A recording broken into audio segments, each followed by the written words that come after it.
नमस्कार, म सन्ध्या परियार, वीरेन्द्रनगर नगरपालिका वडा नम्बर 10। सन्ध्याजी तपाईँ मतदानको लागि केन्द्रमा आइपुग्नु भएको छ होइन? हजुर, कस्तो लागिरहेछ? एकदमै खुसी लागिरहेछ। अब बोल्न पनि खासै मिलिरहेको छैन, यो आवाज चाहिँ बसिरहेछ यति बेला। तर अब यहाँको अवस्था चाहिँ शान्तिपूर्ण छ, राम्रो छ राम्रो सबै। छ। हजुर, तपाईँको यो मतदान कति हो? यो मेरो चाहिँ तेस्रो पटक। तेस्रो पटक। हजुर, पहिलो पटक र तेस्रो पटकमा केही अन्तर छ? केही अपेक्षा चाहना त्यस्तो खालको केही छ?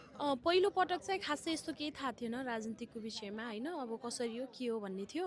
अहिले त बिस्तारै बुझ्दै जाँदाखेरि मान्छेहरू कसरी हाल्नुहुन्छ, के भनेर हाल्नुहुन्छ, कस्तो उत्साहले आउनुहुन्छ भनेर चाहिँ यस्तो थाहा भइरह, अहिले चाहिँ अलि अनुभव भइरह।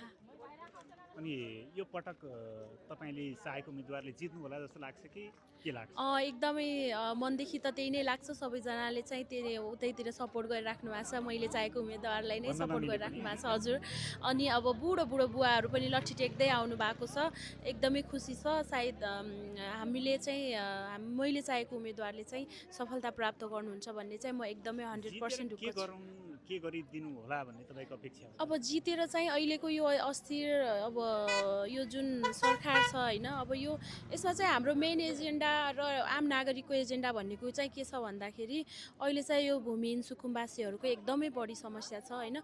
यो समस्यालाई चाहिँ छिटोभन्दा छिटो समाधान गरिदिएको भए अरू बिस्तारै अरू भौतिक निर्माणहरू चाहिँ बाटोघाटोहरू चाहिँ बिस्तारै हुँदै जान्थ्यो। मेन गरी चाहिँ विशेष गरी चाहिँ यो किनभने सीमा विवाद होइन, किनभने ऐलानी जग्गा छ, अब सीमाकै कारणले कति विवाद भइरहेको छ। यो कुरालाई चाहिँ अन्त्य गर्नको लागि चाहिँ यो चाहिँ लाल पूर्जा अस्थायी लाल पूर्जालाई चाहिँ थाहै बनाइदिएको भए मेन एजेन्डा नै हाम्रो सबैको त्यही नै छ।